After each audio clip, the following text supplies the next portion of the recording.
Hello friends, ನಾನು ಸಾಗರದ ಕುಗ್ಗೆ ಮಂಜಪ್ಪರ ಹೊಸ ಮನೆ ಯಾವ ರೀತಿ ಡಿಸೈನ್ ಮಾಡಿದ್ದಾರೆ ಅಂತ ನೋಡೋಣ ಅಂತ ಬಂದಿದ್ದೆ. ನೋಡಿ ಸ್ವಾಮಿ, ಎಷ್ಟು ಸೂಪರ್ ಆಗಿದೆ. ಈ ಮನೆಯ ಎದುರುಗಡೆನೆ ಕಾರು ಪಾರ್ಕಿಂಗ್ ಮಾಡಿದ್ದಾರೆ. ಪಾರ್ಕಿಂಗ್ ಕೂಡ ಅದನ್ನು ಭಾರಿ ಚೆನ್ನಾಗಿ ಮಾಡಿದ್ದಾರೆ. ಹಾಗೆ ಇದು ಎಂಟ್ರೆನ್ಸ್ ಪಕ್ಕದಲ್ಲಿ ಮೇಲೆ ಟೈಲ್ ಕೇಸ್ ಬಿಟ್ಟಿದ್ದಾರೆ ಮೇಲ್ಗಡೆ ಹೋಗಲಿಕ್ಕೆ. ಹಾಗೇನೆ ಇದು ಚೆನ್ನಾಗಿ ಮಾಡಿದ್ದಾರೆ. ಇದು ಪ್ರಧಾನ ಬಾಗಿಲು, ಪ್ರಧಾನ ಬಾಗಿಲು ಇದು. ನೋಡಿ ಸ್ವಾಮಿ, ಎಷ್ಟು ಚೆನ್ನಾಗಿ ಮಾಡಿದ್ದಾರೆ. ಡಿಸೈನ್ ಕೂಡ ಅಷ್ಟೇ ಚೆನ್ನಾಗಿದೆ. ಇದು ಹಾಲು.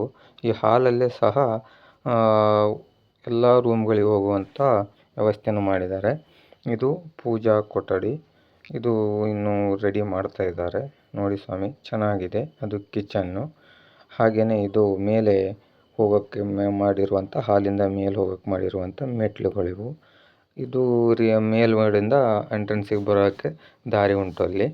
ಹಾಗೆಯೇ ಇದು ಮೇಲೆ ಹೋಗ್ತಾ ಇದ್ದೀನಿ. ಅಲ್ಲಿ ಮೇಲೆ ಯಾವ ರೀತಿ ಮಾಡಿದ್ದಾರೆ ಅಂತೇಳಿ ನೋಡೋಣ ಬನ್ನಿ. ಸ್ಟೈಲ್ ಕೇಸ್ ಕೂಡ ತುಂಬ ಚೆನ್ನಾಗಿ ಮಾಡಿದ್ದಾರೆ ಒಳಗಡೆ. ಇದು ಕೂಡ ಚೆನ್ನಾಗಿದೆ. ಇಲ್ಲಿ ಒಂದು ಬೆಡ್ರೂಮ್ ಬರುತ್ತೆ. ಇದು ಕೂಡ ಒಂದು ಬೆಡ್ರೂಮು. ಹಾಗೆಯೇ ಇದು ಕೂಡ ಒಂದು ಬೆಡ್ರೂಮು ಇದೆ. ಅಟ್ಯಾಚ್ ಬಾತ್ರೂಮ್ ಕೂಡ ಇದೆ. ಇದು POPನೂ ಭಾರಿ ಚೆನ್ನಾಗಿ ಮಾಡಿದ್ದಾರೆ. ಒಳ್ಳೆ ಲೈಟಿಂಗ್ಸ್ ಎಲ್ಲ ಚೆನ್ನಾಗಿ ಮಾಡಿದ್ದಾರೆ. ಚೆನ್ನಾಗಿದೆ. ನಾವು ಹಗಲು ಹೋಗಿದ್ದಕ್ಕಾಗಿ ಅದನ್ನು ಲೈಟಿಂಗ್ಸ್ಗಳನ್ನು ನೋಡೋಕ್ಕೆ ಸಾಧ್ಯ ಆಗಲಿಲ್ಲ. ಹಾಗೆಯೇ ಇದು ಕೂಡ ಒಂದು ಬೆಡ್ರೂಮು. ಇಲ್ಲಿ ಕೂಡ ಬಾತ್ರೂಮ್ ಕೂಡ ಅಟ್ಯಾಚ್ ಬಾತ್ರೂಮ್ ಕೂಡ ಇದೆ.